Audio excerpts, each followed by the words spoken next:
Voici notre lab 9. Précédemment, nous avons créé une signature IPS. La voici. Maintenant, nous allons associer un profile. Pour cela, on va dans Intrusion Prevention. On va créer un nouveau.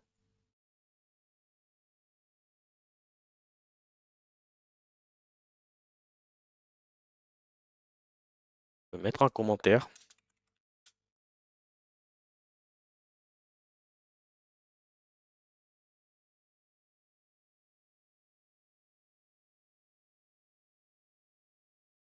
Ici. On va l'ajouter.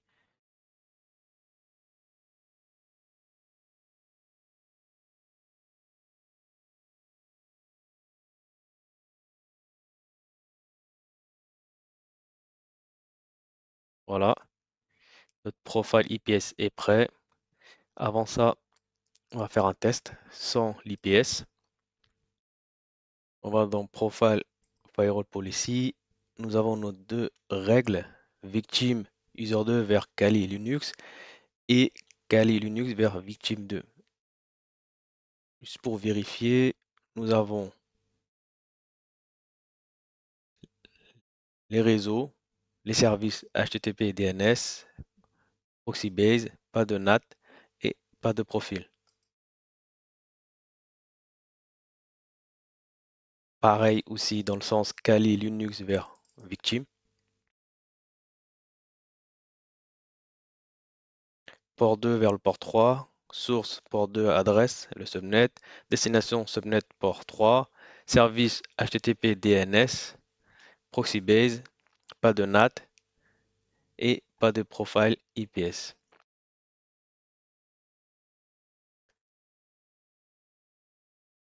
Ici, nous avons notre script bash. En haut, nous avons nos variables. On va utiliser sudo pour appeler nos variables.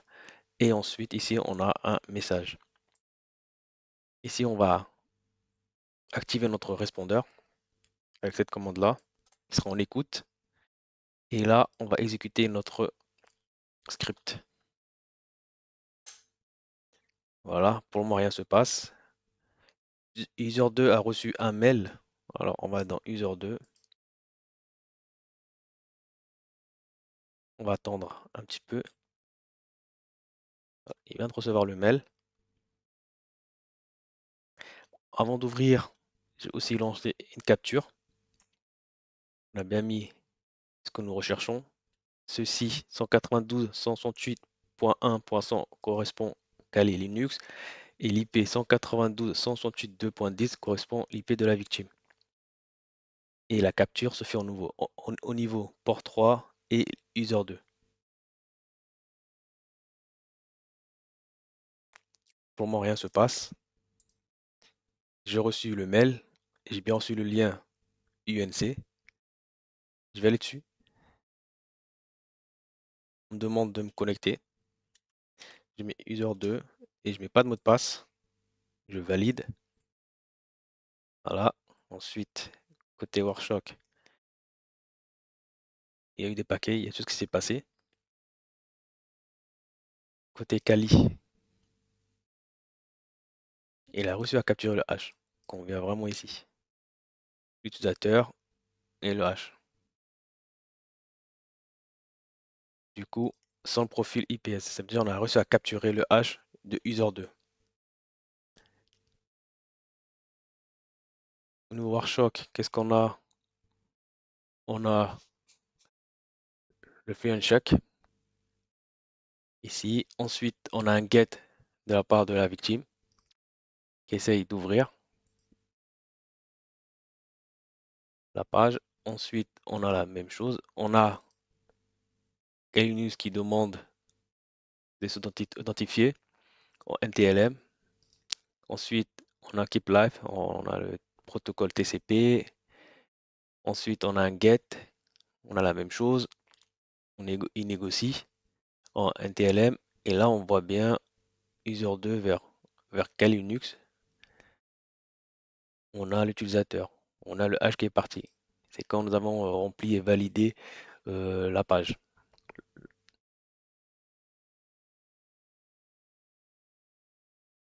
Maintenant, la question qui se pose, c'est où appliquer notre règle, pardon, notre profil IPS. Ça, on va recommencer, on va nettoyer, on va faire clear.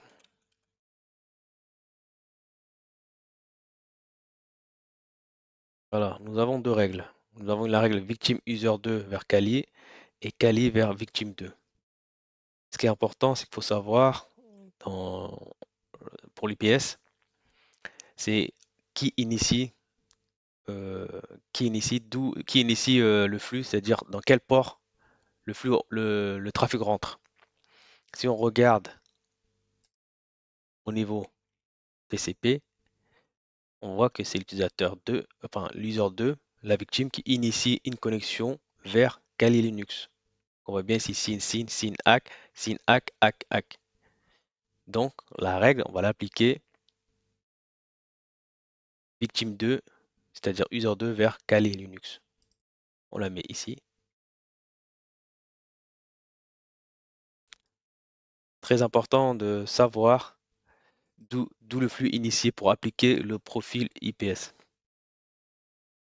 Je vous ai mis une petite note ici en fait, qui est là, qui est celle-ci, on profite en attendant.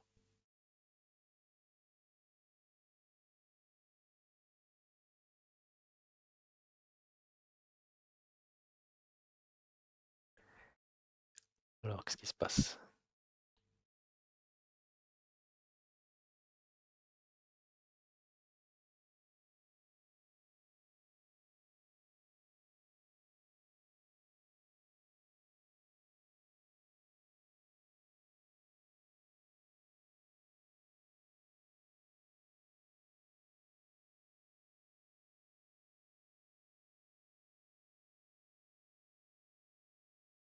Il y a un souci. On recommence.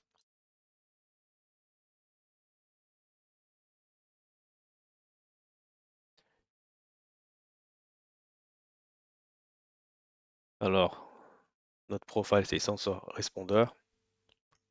Sélectionne. On valide. Victime user 2 vers Kali. C'est bien ça.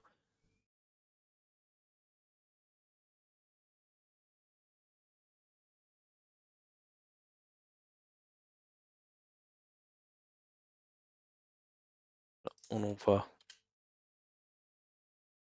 Avant d'envoyer, on va quand même fermer ça. Fermer ceci. Supprimer le mail. Voilà. Et on relance. On vérifie aussi une dernière chose.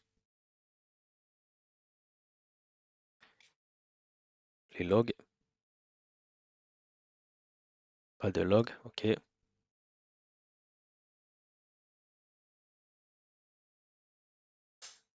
On lance.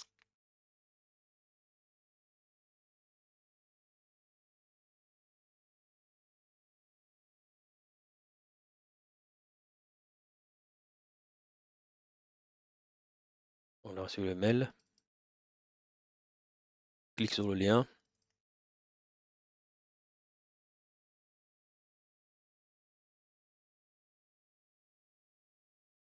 Voilà.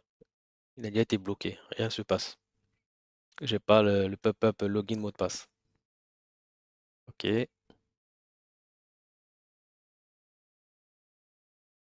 Locally, on a déjà rien capturé. Nouveau log. Voilà. On a bien un log qui vient d'arriver. Si on regarde à l'intérieur, à 21h25, c'est juste un instant. C'est ce qu'on avait mis comme sévérité, on a mis medium. La source, comme on a bien pu voir, c'est vraiment l'user 2, enfin, la victime qui initie la session.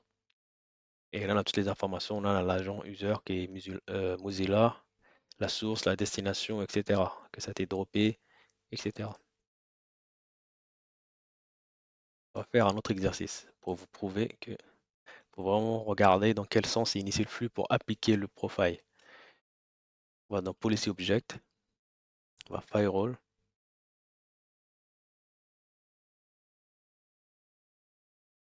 On va enlever le profil IPS.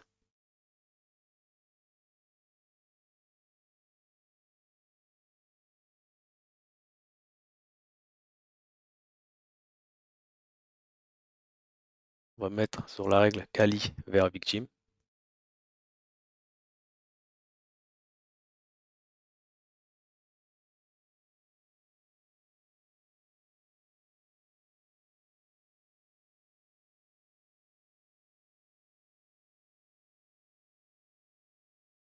Alors, juste pour expliquer, on a juste changé le profil IPS. On avait le profil IPS victime vers Kali Linux et là on a mis vers Kali Linux vers victime. On verra s'il y a un drop ou pas. Alors, on va dans log security event. OK. Le tour on écoute.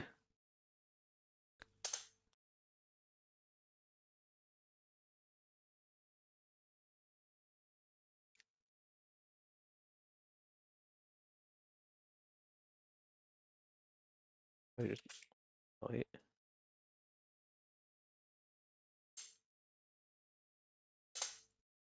voilà. User 2 a normalement reçu un mail. Là, on va l'effacer.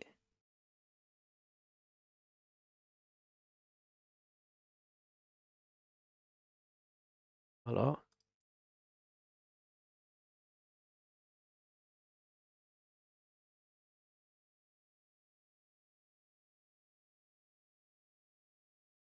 On a eu la page.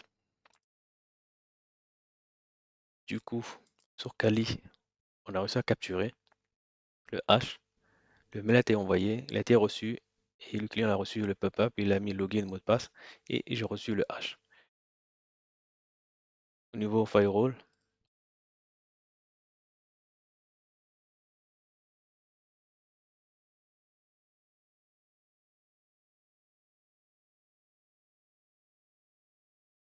pas de log. Le firewall, enfin l'IPS n'a pas vu. Ce qui est normal car le flux n'a pas été initié par Kali. Juste pour vous montrer une deuxième fois qu'on a vraiment appliqué le profil, celui-ci, qui est là.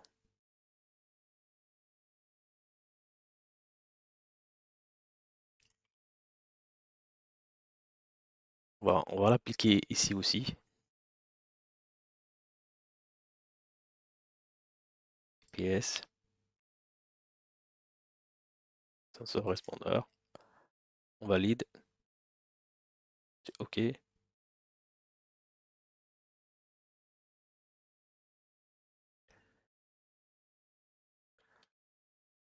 On va arrêter ça. On va supprimer.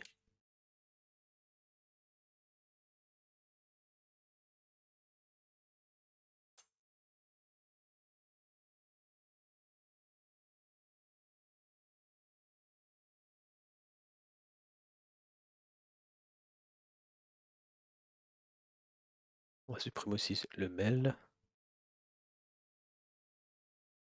On fait le test. Cette fois-ci, on a mis le profil IPS victime vers Kali.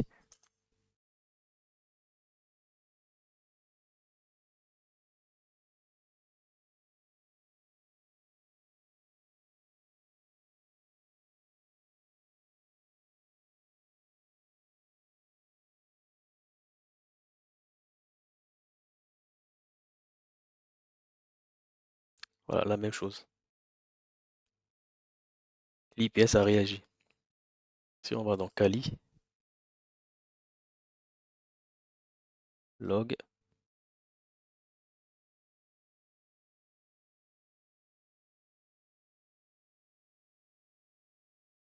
voilà, on a reçu notre log. C'est très important de comprendre ce principe. Malgré que, par exemple, je vous donne un exemple,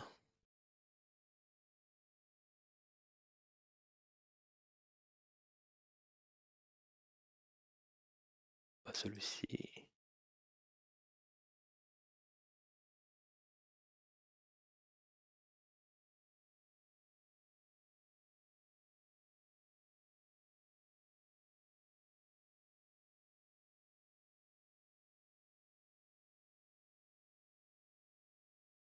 Et